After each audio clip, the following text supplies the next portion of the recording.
ओम नमः शिवाय।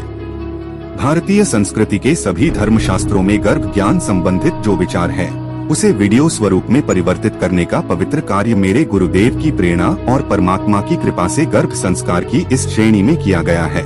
इस पूरी श्रेणी में मेरा अपना कोई ज्ञान नहीं है। यह भारतीय धर्मशास्त्रों एवं विभिन्न धर्म ग्रंथों और गुरुदेव से प्राप्त ज्ञान का संकलन है। विभिन्न धर्म ग्रंथों से विचारों को संकलित करके भारत और पूरे विश्व के उज्जवल भविष्य के लिए गर्भ संस्कार और गर्भ विज्ञान द्वारा युवा दंपतियों को सावधान और जागृत करने हेतु एक विनम्र प्रयास इस श्रेणी में किया गया है। किसी भी दंपति के जीवन में सर्वाधिक प्रसन्नता का समय वह होता है जब उनके घर में शिशु का जन्म होता है। हर माता पिता चाहते हैं कि उनकी संतान ऐसी हो जो उनका नाम रोशन करे। हर दंपति सोचता है कि काश ऐसा संभव होता कि वे मनचाही संतान उत्पन्न कर सकते, लेकिन सभी एक बात भूल जाते हैं कि अच्छा बीज बोने से ही अच्छा पौधा खिल सकता है। उसे अच्छा पोषण देने से ही उस पे सुंदर फूल या फल हो सकते हैं। आमतौर पे विवाह एक निजी बात है और संतान पैदा करना व्यक्ति की निजी क्रियाकलाप की मर्यादा है, लेकिन यह एक सामाजिक और सार्वजनिक प्रश्न भी है, क्योंकि भावी पीढ़ी के निर्माण की आधारशिला वही है। राष्ट्र या विश्व के उज्जवल भविष्य और उसे सुसंपन्न बनाने का आधार केवल धन समृद्धि या शिक्षा के ऊपर नहीं, परंतु भावी नागरिकों के शारीरिक एवं चारित्रिक विकास के आधार पर ज्यादा होता है। किसी भी राष्ट्र या देश की सच्ची संपत्ति उस देश के धन, हथियार या इमारत नहीं, परंतु उस देश के नागरिक ही होते हैं। वैज्ञानिकों ने मानव जीवन के विकास क्रम के विषय में अनेक रहस्य खोज लिए हैं और इस निष्कर्ष पर पहुँचे हैं कि माता पिता यदि प्रयास करें तो मनचाही संतान प्राप्त की जा सकती है। विदेशों में इस संदर्भ में अनेक प्रयोग और परीक्षण हो रहे हैं।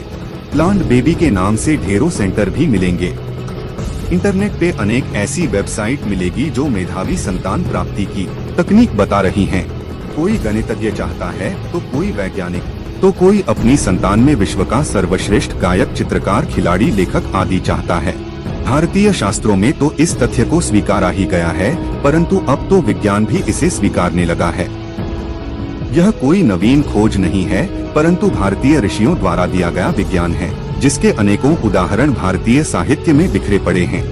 संतान स्वस्थ एवं विशिष्ट प्रतिभाशाली हो, इसके साथ साथ आवश्यकता इस बात की भी है कि शिशु की मूल वृत्तियों पर भी ध्यान दिया जाए, अर्थात उसके मानसिक और भावनात्मक विकास पर भी ध्यान दिया जाए।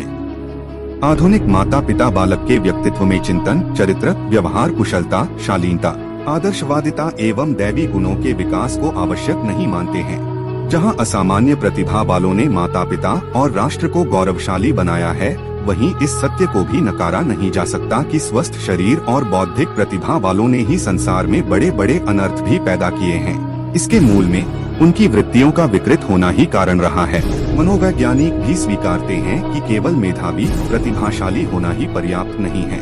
व्यक्ति की मूल प्रवृत्ति अर्थात उसका भावनात्मक रूप से परोपकारी, संवेदनशील, प्रेमपूर्ण एवं सहयोगात्मक स्वभाव वाला होना भी आवश्यक है।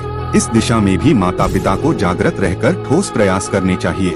विश्व स्वास्थ्य संगठन WHO ने भी पूर्ण स्वास्थ्य की परिभाषा करते समय स्वीकार किया है कि पूर्ण स्वास्थ्य का मतलब है शारीरिक, मानसिक, सामाजिक एवं आत्मिक दृष्टि से स्वस्थ होना, और शिशु निर्माण के समय इस परिभाषा को ध्यान में रखने की मार्मिक अपील भी की है।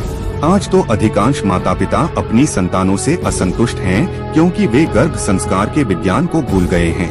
बच्चों की शिक्षा और शारीरिक स्वास्थ्य की ओर तो ध्यान देते हैं, लेकिन उनके मानसिक, भावनात्मक एवं आध्यात्मिक स्वास्थ्य के प्रति उदासीन हैं। गर्भ संस्कार का लक्ष्य ही शिशु के स्वस्थ शारीरिक, मानसिक एवं भावनात्मक विकास के प्रति परिवार को प्रशिक्षित करना था। आज या तो लोग इसके बारे में जानते ही नहीं हैं, और जो जानते भी हैं तो वे बस परंपरा निभाते या धार्मिक कर्मकांड ही करते हैं। इस श्रेणी में कही कोई भी बात सिर्फ शास्त्रोक्त होने मात्र से उसे मान लेना जरूरी नहीं है। गीता में श्री कृष्ण ने कहा है कि किसी भी बात या विचार पे पहले अपना तर्क करके फिर उस बात या विचार को माना जाए तो उसमें श्रद्धा मजबूत बनती है, क्योंकि तर्क का सदुपयोग भी है और दुरुपयोग भी है। सत्य की अभिव्यक्ति के लिए किया गया तर्क ज्ञान को जन्म देता है, और असत्य के लिए किया गया तर्क अज्ञान को जन्म देता है। सत्य के साथ जुड़ के तर्क प्रमाण बन जाता है, और असत्य से जुड़ के तर्क संशय बन जाता है। सत्य के साथ तर्क जितना अधिक जुड़ेगा, उतनी ही अधिक मात्रा में ज्ञान एवं श्रद्धा की वृद्धि होगी।